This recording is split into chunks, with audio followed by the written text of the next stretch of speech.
अस्सलामुअलैकुम वरहमतुल्लाहि वबरकातुहू। मैं शेख मुबशिरा गुलशन अतफाल उर्दू प्राइमरी स्कूल मिलंगा से आज हम आपके सामने ये संसार हमारा है नज़म पेश करने जा रहे हैं। अमृत बादल बन के उठे हैं, पर्वत से टकराएंगे, खेतों की हरियाली बनकर सब अपनी दिखलाएंगे, दुनिया का दुख सुख अपना कर दुनिया पर छा जाएंगे, जर्रा जर्रा इस दुनिया का आज गगन का तारा है, ये धरती है जीवन सागर, ये संसार हमारा है।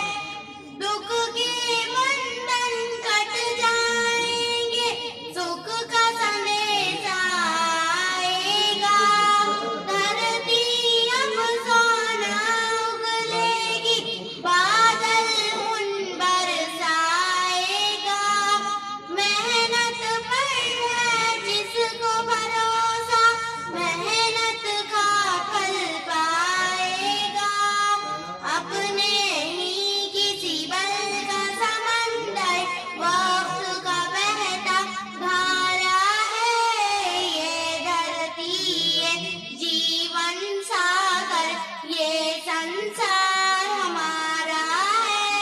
सपनों के सुंदर आंचल से आशा रूप दिखाती है, अपनी ही आवाज की लय पर सारी दुनिया गाती है।